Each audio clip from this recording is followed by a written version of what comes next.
Hola, ¿qué tal amigos? ¿Cómo están? Muy buenas noches. Yo soy Esdras Chabot y esto es Dinero y Poder. El presidente de los Estados Unidos, Donald Trump, calmó los ánimos de un enfrentamiento militar con Irán. En conferencia de prensa desde la Casa Blanca, dijo que su país está listo para abrazar la paz con todos aquellos que la buscan. Reconoció que el gobierno de Teherán está reculando, echándose para atrás, luego de los ataques contra dos bases militares en territorio iraquí que no dejaron ninguna víctima de parte de alguno de los dos bandos. Ernesto Cervera, Luis Miguel González, a quien le damos la bienvenida a este espacio. Por supuesto, esperamos tener aquí también a Mauricio ahora como invitado. Luis Miguel, director del periódico El Economista y ahora integrante de esta mesa. Bienvenido a este programa, esperemos por mucho tiempo. Es un gusto, un privilegio compartir espacio con ustedes. Bueno, ahí está esta situación que se da a partir de una acción determinada por el propio Donald Trump, en donde pues decide eliminar de un día para otro, parecería ser, esa es la interpretación que tienen en la Casa Blanca, de un personaje, Qasem Soleimani, que era una especie pues, de operador militar norteamericano en Irak. Y a partir de ello, bueno, pues lo que resulta en una verdadera crisis que amenazó hasta hace unas cuantas horas convertirse en una verdadera catástrofe mundial.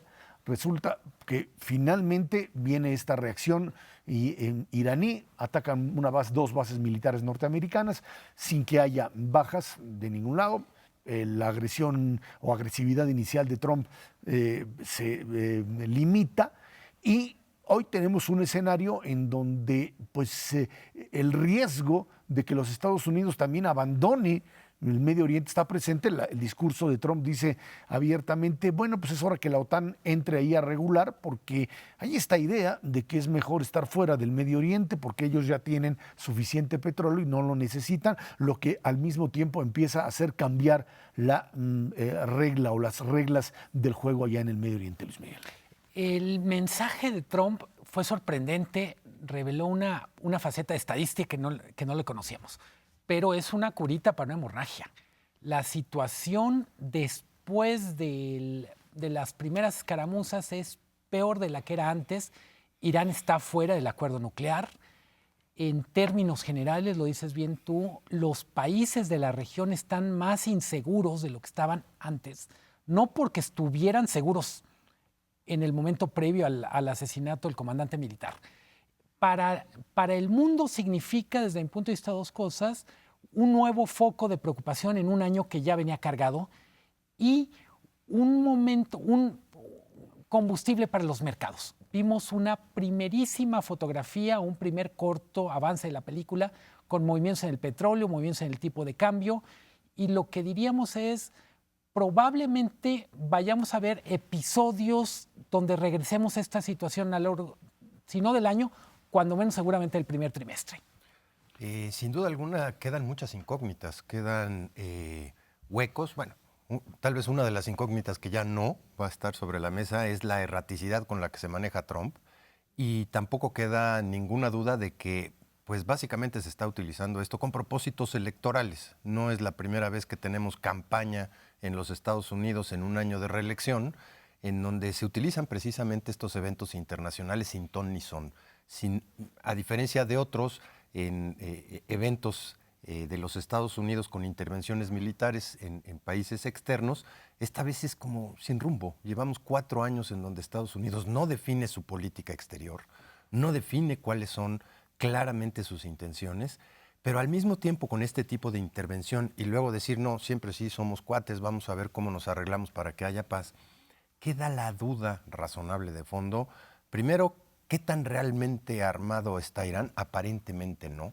Y aparentemente no tiene el suficiente arsenal para hacer una escalada en torno a este tipo de eventos. Pero sobre todo queda la duda de cuál es el papel de Rusia. Hay un rápida viaje que tiene Putin y en donde llega a Turquía y no se sabe bien a bien qué discute, no se sabe bien a bien cuál es su papel como proveedor de armas a Siria y al mismo tiempo a Irán. En términos generales, Putin no ha expresado absolutamente nada, simplemente decir, pues no nos gusta que haya un conflicto de esta naturaleza y no queremos que escale, pero a final de cuentas, lo que más daño le hace a los mercados es la incertidumbre. Y aparentemente vamos a tener un 2020 que ya de por sí tiene un grado de incertidumbre y de desaceleración a nivel internacional, que con este tipo de eventos podemos encontrar ahí sí bastante gasolina para que las cosas pues se descompongan de manera muy rápida y de manera muy errática. Este mensaje en el sentido de que Estados Unidos quiere retirarse de la región, porque este es algo permanente, que lo habían manejado una y otra vez, se habían retirado, incluso después del asesinato de Soleimani, se les filtra esta noticia de que ellos van en retirada y que Estados Unidos estaría por irse de la región, algo que pues resulta para los europeos verdaderamente terrible, para Arabia Saudita y sus aliados sería pues una catástrofe, en algo que hoy se ve como algo que imposible de realizar, por una parte, pero por otro lado está el tema de Rusia, por supuesto, de Irán como posible país dominante en la región, que sí tiene la capacidad para hacerlo. Regionalmente, sí. Finalmente, Soleimani era el que operaba una gran cantidad de grupos, fundamentalmente Hezbollah, que lo hacía tanto en Líbano como en Siria, por supuesto, además frente al enemigo israelí, que es su punto central. Y esto, además, en contraparte con lo que decías, Ernesto, de la visión de Trump para su propio electorado. Claro. O sea, obviamente el asunto del electorado está ahí presente, este discurso y este planteamiento de echarle la culpa a Obama, de que inventándole de que le dio dinero a los iraníes, cosa que no sucedió en la firma del tratado, simplemente le habían descongelado fondos a los iraníes.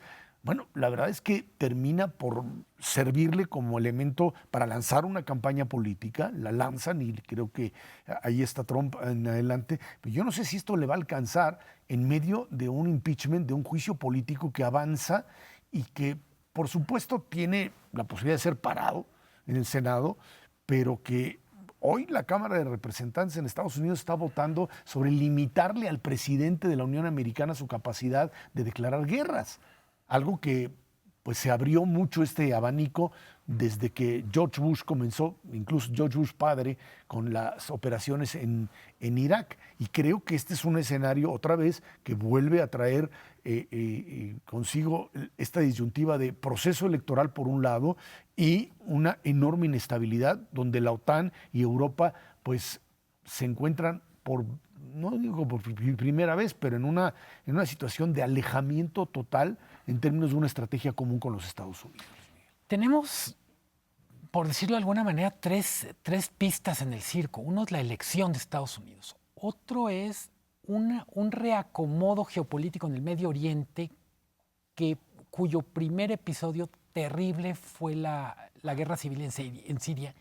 Y yo diría un tercera pista del circo, que es el mercado energético. Efectivamente, el gran cambio respecto a la primera guerra del Golfo es Estados Unidos ya se volvió una potencia exportadora o una potencia de producción de petróleo, pero en cualquier caso el papel del Medio Oriente en este tema es una especie de regulador del precio. Irán no es relevante como productor exportador, pero es relevante como cancerbero del estrecho de Hormuz, que es por donde pasa una cuarta parte del petróleo y gas del mundo. Hay que decirlo, este primer episodio no solo le pegó a Irán, le pega a muchos aliados de Estados Unidos, caso concreto Arabia Saudita, porque a través de ese estrecho pasan algunas de sus ventas de petróleo a Europa. En buena medida, insisto, no perder de vista, tenemos estos tres pistas de circo que van a estar interactuando. Elección de Estados Unidos, una nueva realidad geopolítica en la zona de Medio Oriente y el mercado energético. ¿Cómo van a interactuar estas tres pistas? Es uno de los grandes temas de 2020 y como decía Ernesto, el problema es que todos los pronósticos que van a interactuar de una manera que van a generar volatilidad e incertidumbre. Tienes adicionalmente el papel de las empresas privadas, llamémosle de alguna manera petroleras. Tuvimos ya el evento de Aramco, que tuvo un impacto muy serio en los mercados petroleros como un aviso. Afortunadamente los árabes reaccionaron relativamente rápido, la empresa pudo restituir su capacidad productora, no exactamente al mismo precio, pero el impacto que tuvo específicamente sobre el mercado internacional fue muy importante y muy rápido. Deberemos de esperar esos tipos de situaciones en el transcurso del año 2020, sin duda alguna. Tienes otro elemento adicional. El gas no necesariamente viene de este lado, viene del lado ruso. y ellos también tienen una participación importante en términos de cuándo abrir y cuándo cerrar. Hoy por hoy la manufactura, por supuesto también la manufactura europea, depende en un porcentaje importantísimo en términos de sus costos globales del gas para producir energía, y en términos generales más del 20% de los costos manufactureros en Europa dependen de la energía en términos generales, o gas, o electricidad, o el propio petróleo y sus derivados. En ese contexto se vuelve muy vulnerable la posición de Europa en sí misma y de las empresas privadas alrededor en un ambiente en donde lo que se siente, más que no ponerse de acuerdo, abandono por parte de Estados Unidos, de decir, vamos a meterle orden a esto que es verdaderamente hoy un mayor desorden del que teníamos anteriormente. Y bueno, pues estamos ante una situación en donde lo que también queda claro es que la posición de el propio Trump dentro de los Estados Unidos es una situación bastante complicada. Requiere, por un lado, de una reafirmación política como parte de su propia campaña, es cierto, pero también, por otro lado, está ante una posibilidad real de que toda una serie de acusaciones empiecen a cobrar forma, desde el tema de contratos, el tema de negocios personales, toda una serie de elementos que van a ser parte de la campaña, estén obligándolo de una manera muy clara a tratar de desviar atención o de presionar en otro sentido. La verdad es que finalmente no sabemos si la decisión de contenerse ante el contraataque iraní fue de él o del equipo gobernante o de los militares que le dijeron hasta aquí llegaron. La respuesta iraní tras el asesinato de Soleimani fue pues moderada. Será porque les avisaron los iraquíes, será porque sus satélites les dijeron, pero finalmente la base parecía pues no estaba ocupada, o los que la ocupaban estaban en los búnkers, no había posibilidad de que hubiese daño, bajas de soldados o de gente que opera en la propia base. Lo cierto es que la respuesta iraní es una respuesta de baja intensidad. Trump está necesitado de algún tipo de victoria que le permita presentarse ante el electorado norteamericano, no solamente su base como un líder, y creo que la respuesta minimalista de los Estados Unidos, esto que vemos como algo positivo, es más presionada, y por eso el tiempo que se tardaron en responder. Tenían que haberlo hecho desde una noche antes, luego se tardaron, estaban citados a las 11 de la mañana, salieron hasta las 11:30 de tratar de controlarlo. Trump hablaba con prompter, o sea, con sus discursos, porque lo que se trataba era de contenerlo. La verdad es que, de una manera muy clara, las reglas del juego pueden haber cambiado en este momento, pero el mensaje que lanza Irán tras el asesinato de una persona tan importante como Rouhani es: ahí está la respuesta, necesitamos encontrar un nuevo escenario y nuevas reglas para poder negociar. A Trump le urgía pasar la página o mandar a otra pantalla diferente a lo que era el impeachment. El problema para él es que buscó o sigue buscando una especie de argumento que conecte con su electorado, pero también con su ala militar. Vemos que trascendió en versiones de prensa de Estados Unidos, lo había calificado como muy débil la reacción después del ataque de drones a las plantas de Aramco. Entonces, él sintió que tenía que dar una reacción fuerte, un golpe de autoridad. Después vienen estas declaraciones sobre yo también destruiré sitios culturales, que hasta su propio ejército lo tiene que corregir. Atrás, claro. En ese sentido, podemos decir que vimos a 3 Trumps en acción en menos de una semana, y dejando de lado la interpretación psicológica, lo que tenemos desde la comunicación política es que no termina de encontrar el guión con el que se quiere mover en este 2020, cruzando una crisis en Medio Oriente con el propio año electoral. Que ese ha sido un poco su tendencia, ¿no? Claro. De brincar de un lado a otro en función de lo que se le presenta, y no tener un proyecto. Es lo que se preguntaba, bueno, asesinaron a Soleimani y luego, ¿sabes qué es lo que quieres hacer? Por supuesto, no lo tiene. No solamente no lo tiene, nunca lo ha tenido. y yo dudo mucho que lo vaya a tener hacia adelante. No sabe jugar ajedrez. Es muy no lo sencillo. venden por Amazon. ¿Sí? No. Ojo nada más con una cosa, no nos vayamos con la finta porque he escuchado varias opiniones de que el precio del petróleo va a ser una subida importante, lo dudo. Y número 2, no es benéfico para México. México es un importador neto de petrolíferos y en ese contexto no nos beneficia que el precio del petróleo se vaya para arriba. Mientras, bueno, desde el 2014 somos un importador neto de petrolíferos y nos hace mucho daño que el precio del petróleo suba. También nos hace mucho daño que baje. Tienes que tener un precio intermedio. Lo que más nos conviene es estabilidad en precios del petróleo en niveles de más o menos $50-60 por barril. Vámonos a una pausa y de regreso platicamos con Jesús Reyes Heroles, director de Estructura, sobre temas de energía, aquí en Dinero y Poder.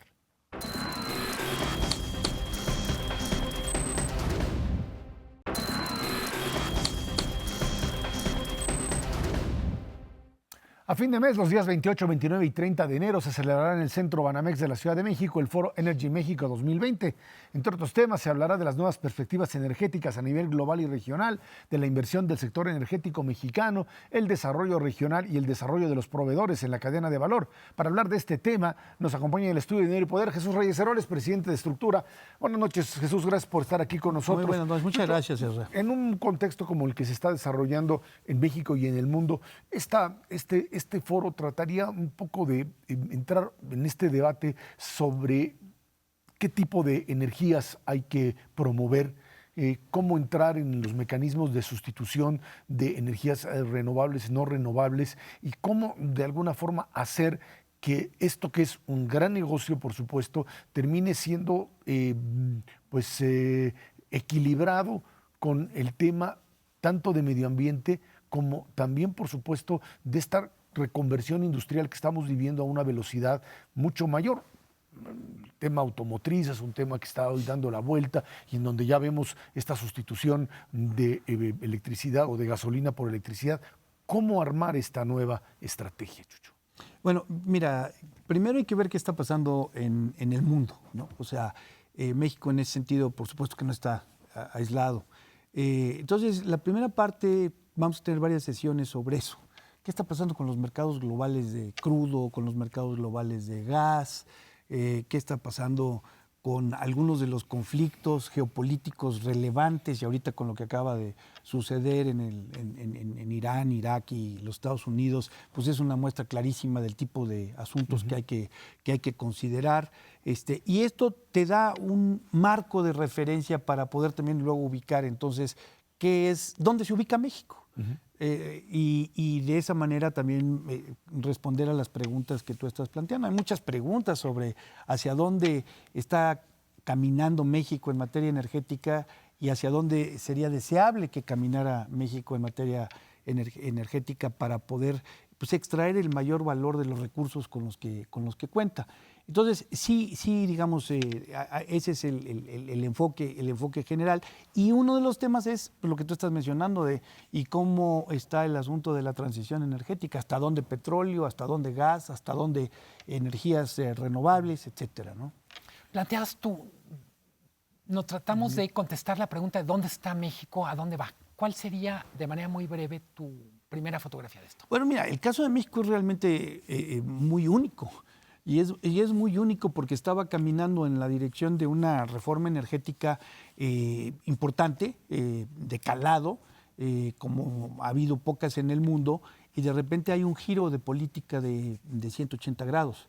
Entonces, eso por sí mismo pues introduce una serie de fricciones, digamos, en el sector energía y en la propia economía de manera muy especial. Yo te diría que todavía México está en un proceso de definición, aunque el gobierno ha ido siendo cada vez más claro de que su proyecto es un proyecto en donde debe haber una preponderancia de las empresas públicas básicas, ¿no? Pemex y Comisión Federal de Electricidad en el sector. Y sobre eso es donde está caminando, hacia donde está caminando todas las acciones del gobierno. Y lo que está todavía por definirse es, bueno, ¿y las actividades periféricas qué? ¿Qué pasa con todo el tema de logística, por ejemplo? ¿Hasta dónde sí sector privado, hasta dónde no sector privado? ¿Qué responsabilidades va a tomar el Estado? etcétera, ¿no? Entonces, esta reunión, en ese sentido, es muy oportuna porque realmente se da en un momento en donde aquí se están tomando decisiones. Algunas decisiones además se han venido posponiendo, ¿no? O se han venido cambiando de calendario. Entonces, pues hay un gran interés en saber, bueno, qué es lo que el gobierno está pensando respecto a esos temas. Entonces, ¿a dónde vamos exactamente? Pues son de los asuntos que habrá que responder después del evento, no antes, Miguel, la verdad. Jesús, digamos que el interés de empresas privadas fue realmente muy importante hace un par de años. Se han echado un pasito para atrás, pero aparentemente vienen ciertas fechas en las que si no toman una decisión importante, probablemente puedan perder muchas de las cosas que ellos le apostaron. Es correcto. ¿Cómo está la avidez en estos momentos de estas empresas privadas que definitivamente no han dicho yo no me quiero quedar, quieren seguir para adelante, hasta dónde quieren profundizar y qué tanto se pueda poder ver reflejado esto en términos del foro? Mira, yo te diría que no hay un caso único, no todas están en la misma situación, porque depende mucho también de su estrategia internacional. Hay empresas que están muy diversificadas a nivel internacional, están en distintas partes del globo y México es nada más un ejercicio que puede ser muy pequeño o puede ser relativamente importante para ellas. Entonces no podemos ponerlas a todos en la misma canasta. Ese es un primer punto. Un segundo punto es que todavía hay una serie de elementos de incertidumbre que es lo que los tiene, digamos, en una situación de indefinición en algunos casos. Por ejemplo, justo ayer, lo que es más, sin ir más lejos, ayer todavía el presidente repitió que se consideraría la posibilidad de que hubiera otra ronda de contratos para que los particulares pudieran licitar y hacer propuestas sobre algunas áreas, en la medida en que las empresas cumplieran con las inversiones y estuvieran produciendo más. Pero esa discusión lleva ya más de un año ahorita, en donde las empresas básicamente sostienen, y algunos expertos sostienen, o muchos expertos sostienen que están dentro de su programa y el gobierno básicamente dice, no, es que vas detrás del programa y mientras no estés en programa no habrá otra ronda. Y eso sucedió ayer. Entonces, francamente, ese tipo de indefiniciones que ojalá se informe, se platique en el foro del que estamos platicando, son las que mantienen a algunas empresas digamos, en stand-by. Ha habido ya compraventas entre empresas. O sea, algunas que dicen, ¿sabes qué? No me gusta este entorno regulatorio, entorno, digamos, en lo que está, hacia donde se está moviendo el sector energético mexicano y prefiero salirme de México. Pero también ha habido otros que han llegado y han dicho, bueno, yo compro tu parte. Entonces, eso te muestra, digamos, que bueno, está la ambivalencia que hay en las empresas del sector. Ahora, lo que sí es claro es que no hay muchas más que estén haciendo fila ahorita como para decir yo quiero entrar. Digamos, el universo más o menos de cuántas empresas estamos hablando, ¿40, 60? No, estamos hablando yo creo que de más de 100. Más de 100 empresas. Más de 100 empresas, sí. Bueno, si lo ves por el número de contratos, bueno, el número de contratos es más de 100. El número de empresas, pues a lo mejor estamos hablando más bien del número que tú decías, unas 40 empresas, ¿no? En los próximos días Estados Unidos va a aprobar el TEMEC y hablamos mucho de aspectos del TEMEC que tienen que ver con lo laboral, con sector automotriz, pero también hay un cambio interesante respecto a lo que fue el TLC en el sector energético. ¿Cómo puede afectar las perspectivas? Ahora se habla ya con cierta naturalidad de una región energética de América del Norte. Sí. No sé qué nos puedes comentar de esto. Híjole, ¿te acuerdas qué difícil era hablar del tema de una política, de una coordinación de políticas en materia energética en América del Norte antes de NAFTA, digamos, ¿no? Y ahora eso ya quedó completamente superado porque vino la reforma energética del 2013 y lo que hace el TEMEC es recoger la reforma energética del 2013 y ya darla por un hecho, lo cual establece los espacios en los cuales puede participar el sector, empresas privadas dentro del sector. Entonces, el TEMEC le da cierta certidumbre, le da certidumbre a lo que se incluyó en la reforma energética del 2013. Y también agrega algunos elementos interesantes para la resolución de conflictos, ¿no? De conflictos que pueda haber entre las empresas y el gobierno. Entonces, yo en ese sentido creo que el TEMEC contribuye a que las empresas puedan pues tomar en cuenta que hay ese elemento, esa ancla del proyecto del sector energético mexicano. Ahora, ¿cómo ven estas empresas el esquema de un nuevo esquema de producción a partir de asociaciones con el sector público? O sea, de una forma muy clara, lo que ahora se está planteando es reglas del juego en donde pues, no es solamente el pago por una determinada cantidad de petróleo extraído o de electricidad, sino una especie de pues, sociedad en común entre empresa pública y empresa privada. ¿Eso le es atractivo a las empresas, el poder asociarse con empresas públicas en donde a veces pues, no saben bien a bien qué es lo que hay dentro de la panza de estas empresas? Bueno, mira, primero no es el único país en donde existe esta, posibilidad de asociación con empresas públicas. O sea, no es extraño en ese sentido. Primero. Segundo, las asociaciones son a nivel de proyectos.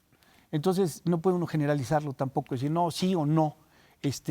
Realmente depende de los proyectos que el Estado o la empresa pública salga a plantear en donde puedan asociarse. Y en eso, la verdad es que México se ha quedado corto.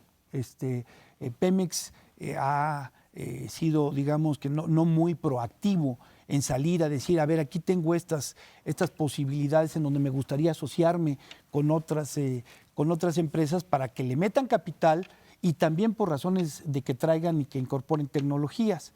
Entonces, no lo ven con malos ojos porque en otras partes del mundo eso sucede. Lo que no tienen claro son los términos en los cuales podrían darse esas asociaciones. Entonces, es un tema también para el foro, mano. Es, digamos, de los temas de decir, bueno, ¿en qué términos podría darse esto o cuáles son los elementos mínimos que sean prácticas internacionales que deban de incorporarse en los acuerdos que se hagan en nuestro país, ¿no? Hay un elemento, Jesús, ahí, especialmente en extracción de petróleo en aguas profundas, que ha quedado un poco en el limbo, un poco echado para allá mientras no haya una definición específica. Pero parte de las negociaciones, especialmente en el último tramo en el TEMEC de los norteamericanos, es decir, si hay una decisión de ir a aguas profundas, no puede haber mano nada más de empresas mexicanas, por ejemplo. Nosotros queremos entrarle. ¿Y qué tanto está la avidez de información y de participación de empresas norteamericanas y canadienses en el foro, en ese contexto? No, el interés existe. Ha habido un poco de desánimo por el hecho de que el gobierno ha marcado con toda claridad que su prioridad para recuperar la plataforma de producción no son aguas profundas, que eso lo tienen las empresas que ganaron las licitaciones y que las prioridades para Pemex son básicamente aguas someras y en tierra. Entonces, en ese sentido, pues, la prioridad es distinta a la prioridad que venía antes. Ahora, yo creo que también hay mucha conciencia de que las aguas, en términos de aguas profundas, es tal el capital que hay que meterle y es tan, avanzada, sofisticada la tecnología, que es inevitable que México y que su empresa petrolera nacional, Pemex, busque con quién ir juntos a los ejercicios en aguas profundas. Pero están esperando a que, ahora sí, el que hable primero sea pues, el Estado mexicano y su empresa petrolera nacional, ¿no? ¿Quién asiste al Foro Energy México? ¿Quién está invitado? ¿Quiénes participan? Mira, el foro consta de varias cosas, porque tienes una expo en donde son muchos stands de proveedores y demás. En esa expo le vamos ahora a agregar un foro técnico abierto. El que, digamos, empresas que quieran ir a presentar nuevos servicios que están haciendo, nuevas cosas, que lo hagan en términos de la expo. Y junto a eso tenemos una conferencia que la verdad es que lo que buscamos es que sea una conferencia de clase mundial. O sea, que los ponentes sean expertos nacionales y extranjeros de primera línea.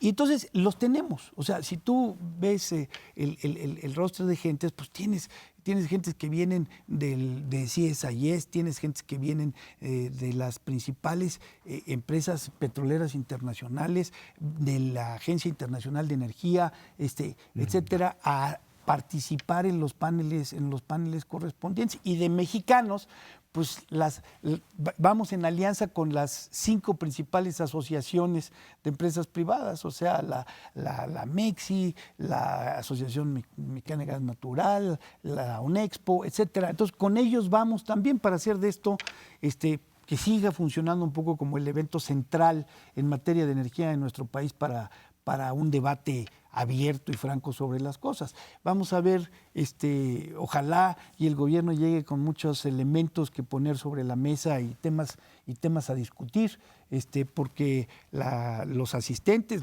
quienes están inscritos, las empresas que están patrocinando esto, están ávidas de poder pelotear ideas entre ellas y con el gobierno, ¿no? Bueno, pues esperemos que así suceda y estaremos al pendiente de este resultado. Jesús Reyes Heroles, muchas gracias por estar aquí con nosotros. Muchas gracias y están invitadísimos, ahí los esperamos. Gracias. Vámonos a una pausa.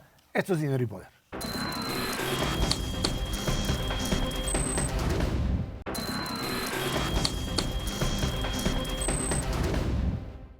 De acuerdo con la Secretaría de Hacienda y Crédito Público, la deuda de los estados tocó un récord de 579.709 millones de pesos. Reconoce que es sostenible. La dependencia ve focos rojos en el endeudamiento de 4 entidades, Coahuila, Chihuahua, Nuevo León y Quintana Roo. El peligro que ve Hacienda es que los pagos y los deberes financieros de estas entidades están en riesgo porque se destinan recursos locales y federales y porque está en juego la capacidad para enfrentar adeudos financieros. Bueno, algo que habíamos visto crecer a lo largo de mucho tiempo y que ahora también tiene que ver, dicen, con, pues puede ser cuestiones de orden política, se les reduce fuertemente lo que sería el recurso presupuestario a los estados de la República. Muchos de ellos dicen se verán obligados pues, a hacer algo que no está mal, que armen su propia estructura fiscal, que puedan cobrar ellos mismos sus impuestos, pero por otro lado, parecería ser que estamos ante un juego político en donde hay una recaudación centralizada que utiliza los recursos para sus prioridades y en donde el tema del concepto de federación o de posibilidad de encontrar un equilibrio en la recaudación simple y sencillamente desaparece y esto vuelve otra vez a generar enormes tensiones entre lo que sería los estados de la República, los distintos gobernadores y el propio presidente de la República, Luis Miguel. Tiene varias aristas el tema. Yo empezaría, los estados, los 4 entidades donde hay focos rojos, a su vez hubo problemas muy serios de corrupción. ¿Y por qué digo esto? Es en esta discusión sobre qué tanto centralizar, qué tanto soltar, hay un tema de qué tan eficaz nos resultó como país la descentralización, la transferencia de facultades. Por desgracia, lo que en la teoría era ideal, en la práctica se volvió un dolor de cabeza. Estados donde los gobernadores tuvieron más facultades, por decirlo de la manera más amable, abusaron de esas facultades. Del otro lado, yo diría, el gran problema de centralizar es que los que pierden no son los gobiernos como tal, sino las poblaciones. En muchos casos, esta insuficiencia de recursos no es un problema para la clase política local, sino para la población que ve un deterioro en los servicios públicos que recibe. En ese sentido, me parece que es muy difícil abordar el tema sin tener varias pantallas al mismo tiempo visible. No hay una conclusión fácil, sino simplemente como una especie de premisa, el esquema federal requiere una revisión a fondo, una reestructura y no simplemente un mantenimiento. Tienes, sin duda alguna, como lo menciona Hacienda, a nivel general, esta deuda de los estados todavía no está en niveles preocupantes. Para ciertos estados, porque esa deuda total de estados se distribuye de manera diferente entre diferentes estados. Y hay unos para los que sí ya empieza a ser crítico el pago de esta deuda porque tienen que comprometer recursos de sus propias participaciones o recursos que les manda el gobierno federal para pagar la deuda. Claro. Y en ese contexto se siguen endeudando de manera muy importante hacia adelante. No hay que ser buenas gentes, hay que decirlo así derecho. Si se robaron la lana, pues la tienen que pagar los platos rotos, nada de que abusaron de... No. O sea, hubo estados en donde sí, literalmente utilizaron esos recursos para cosas completamente diferentes para los que iban. Ahora, a mí me preocupa mucho que estén empezando a armar estructuras fiscales que deberían de hacerlo desde hace un buen rato los estados, porque prácticamente no recolectan nada, y no empiecen a recolectar algo que desde hace mucho tiempo deben de hacer, el predial.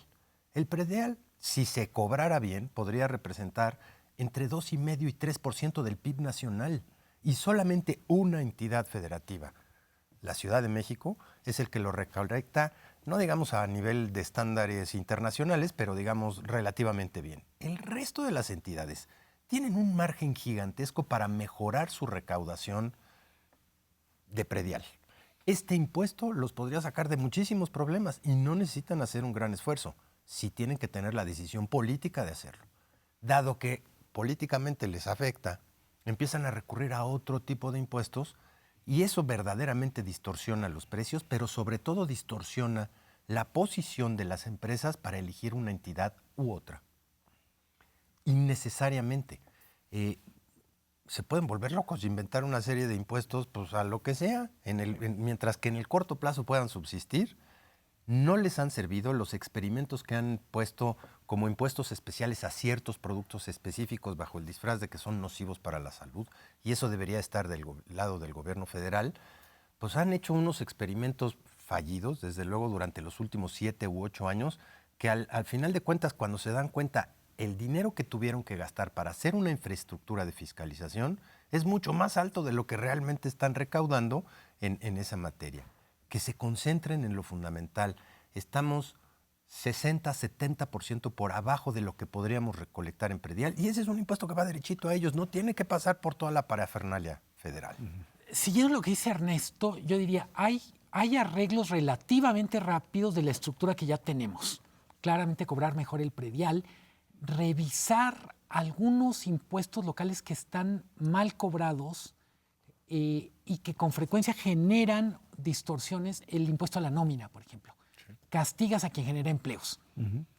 Este desarreglo que hay con el tema de tenencias, que en el caso del Valle de México es verdaderamente como de picaresca.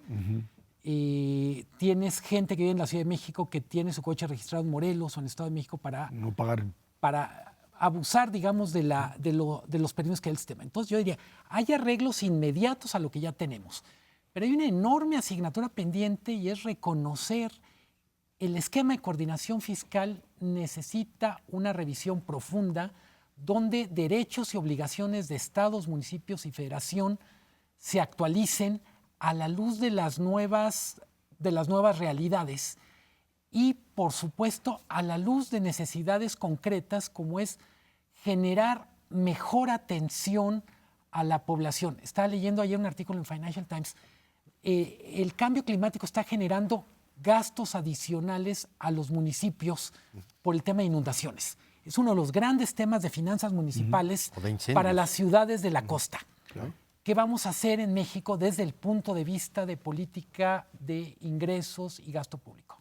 Bueno, pues ahí está el tema, un tema que tiene que ver con responsabilidad de gobiernos y que tiene que ver, por supuesto, con la posibilidad de planear una reforma fiscal que se requiere porque tampoco le van a alcanzar los recursos al gobierno federal y que además requieren, por supuesto, que gobiernos de los estados hagan su trabajo. Vámonos a una pausa y de regreso platicamos con usted sobre dos temas importantes. Una inflación la más baja de muchísimo tiempo, por un lado, y otro, la caída en la producción y en la exportación de autos, otro de los serios problemas de la economía mexicana. Esto es Dinero y Poder.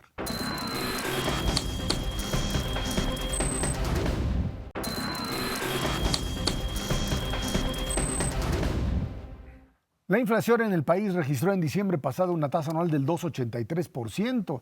La subyacente se desacelera de 3,65 a 3,59, mientras que la no subyacente se desacelera de 0,98 a 0,59 en diciembre. En otro tema relacionado con consumo de bienes duraderos, la industria automotriz prevé que para este 2020 la producción de autos tendrá una caída del 6,7% y la exportación del 16%. Vámonos con inflación primero, inflación muy baja, por supuesto, alguien diría por bajo consumo, no sé si es solamente el único ingrediente, creo que también ahí hay política de Banco de México que pues también pudo controlar eso, inflación subyacente todavía un poquito más cerca del 4 que más del cerca 3. del 4 que del 3, lo que también genera ahí ciertas presiones como tales. Pero quizá el otro dato, que eso está muy bien, te permite pues seguir manejando variables macroeconómicas en línea y cierta estabilidad, un tipo de cambio que se ha venido revaluando en las últimas semanas, tanto por el tema del Tratado México, Estados Unidos y Canadá, como por el hecho de que el dólar ha tenido a nivel internacional también bajas en función también de la propia economía norteamericana. Y bueno, después de la tempestad de Irán, ahora vuelve otra vez a recuperar terreno o a estabilizarse la propia economía. Pero industria automotriz se cayó y se cayó fuerte, y esto tiene que ver con cuestiones internas, pero también con una reconversión industrial, o sea, con un cambio importante en la industria automotriz norteamericana que ha provocado una menor compra de automóviles de nuestro país, lo que, por supuesto, pues le pone un interrogante importante de qué hacer en esa industria en los próximos años. Sí, complicado el panorama, no cabe la menor duda. Déjame referirme rápidamente a la parte de inflación. Es un año digamos, extraordinariamente bueno en términos de los números generales. No nos vayamos con la finta, la inflación subyacente sigue teniendo esta parte de ser muy resistente a la baja. Todo lo contrario a la otra inflación, la no subyacente, que básicamente son dos grandes componentes, la parte de energéticos y la parte de alimentos. Hemos tenido un año extraordinario en la parte agroalimentaria en lo general, en términos de producción, en términos de exportaciones, y eso ha ayudado muchísimo a un componente fundamental de la canasta de los mexicanos, que es la comida. El 55% de la canasta promedio de una familia mexicana son alimentos. Y si los alimentos están relativamente controlados, no por un control de ejercicio de regulación de precios, sino porque realmente se está produciendo y alcanza para los mexicanos y alcanza para exportar, ahí más o menos está controlada la cosa. Tienes otra parte que es la parte de los energéticos, que durante 2017 y 2018 nos dio una lata terrible.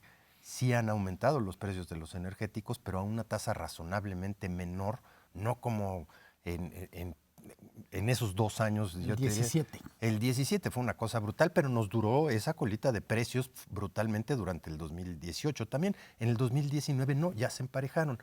Con esos dos factores tienes para dar y repartir en términos de alcanzar una inflación relativamente baja. Y no quito el dedo del renglón, también hay un componente de demanda agregada mucho más bajo. Estamos teniendo consumos a nivel nacional que antes crecían al 5, al 6%, junto con una masa monetaria de manera muy importante. Ahorita están creciendo abajo del 1%, 0.5%, tasa de crecimiento positiva, pero que no te está presionando la demanda agregada. Preocupa muchísimo la producción automotriz, no cabe la menor duda. Es nuestra principal carta a nivel internacional en términos de exportaciones. ¿Quién sabe cuánto vaya a durar eso? La verdad es que las exportaciones agroalimentarias están rebasando 40,000 millones de dólares. Las remesas están arriba de los 38,000 millones de dólares. Como ingresos para el país, muy probablemente la industria automotriz va a tener un rezago importante en este 2020 con esta reconversión importante que se antoja. Yo te diría, si hay algún error que tuvo el TEMEC, es haber visualizado a la industria norteamericana automotriz 10 años para atrás y no 10 años para adelante. Lo que tendríamos que haber sentado son las bases de una industria automotriz con una flexibilidad enorme para adaptarse a los cambios para adelante y dejarnos de andar fijando en si el componente va a ser 70% de acero de Norteamérica. Ya ni se hacen con acero, se hacen con plástico, y lo que necesitamos producir son pilas para los coches eléctricos, y lo que necesitamos es una industria automotriz que hoy por hoy no tiene sentadas las bases para una reconversión brutal en términos de la demanda que viene hacia adelante. Y eso nos está pegando fuerte en producción y en exportaciones. Empiezo con la inflación. Es una buena noticia. Yo diría, es una buena noticia por 3 cosas. La primera es que da margen para bajar más las tasas de interés, que es algo que la economía necesita. La segunda, porque tiene un impacto en la vida cotidiana de muchísima gente. Yo diría, es la inflación y sobre todo las expectativas inflacionarias. El que no estemos en los hogares pensando cuánto van a subir las cosas o si ya subieron las cosas en la tienda de la esquina, es en términos generales quita presión a las actividades cotidianas económicas. Yo diría un tercer factor que tiene que ver con reglas del juego institucionales es una baja inflación significa que se está dejando al Banco de México hacer su tarea. Tiene que ver, desde mi punto de vista, con reglas del juego, tiene que ver con profesionalismo y con un entendimiento profundo de lo importante que es tener una política monetaria autónoma. Entonces yo diría, reconociendo lo que dice Ernesto, que no todo es cuento de hadas, sí es verdad que lo de la inflación es una de las muy buenas noticias del 2019, por las 3 razones que enuncié. Lo de industria automotriz, yo añadiría a lo que dijo Ernesto, tenemos un impacto de esta desaceleración de la industria automotriz en las cuentas macro, pero también tenemos un impacto muy significativo en la vida de algunas ciudades. Hay que recordar que en nuestro país hay ciudades que están construidas en torno a clústeres automotrices, que son muy sensibles en términos de empleo, claro, y de actividad económica a cómo le va a la planta. Estoy pensando Puebla por Volkswagen, Nissan y Aguascalientes, todo Guanajuato con pues básicamente con todo el clúster. Esto todavía no se empieza a reflejar, hay que decir, los números son malos, pero todavía no implican que las empresas estén tomando decisiones drásticas en lo que se refiere a contratación o mantenimiento de personal.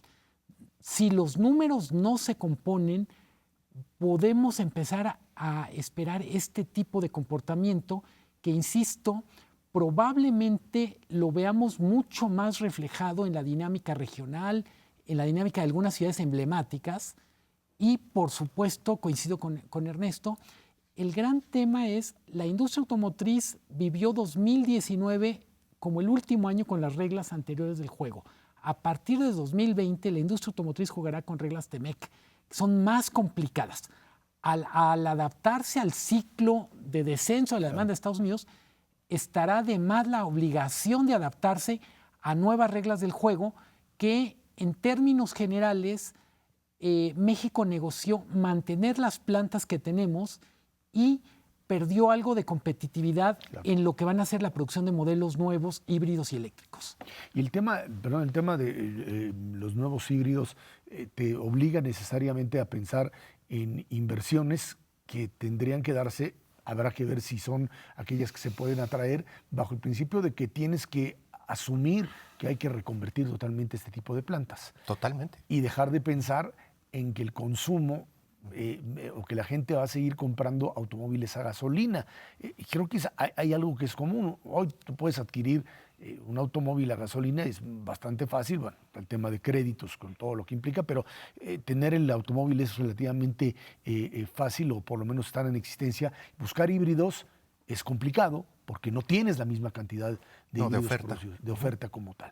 Y creo que o inicias este tipo de cambio con precios, por supuesto, mucho más bajos para los híbridos, que siguen siendo muy caros, o finalmente pues, este esquema tan virtuoso de desarrollo de industria automotriz se puede convertir en una situación inmanejable en el corto plazo. De manera muy breve, y antes de soltar el micrófono, este cambio en la industria automotriz está dando en medio de un cambio cultural en el esquema general de movilidad. Hay un cambio de cultura de movilidad que incluye el automóvil, bicicletas, transporte público, patinetas y un montón de otras cosas.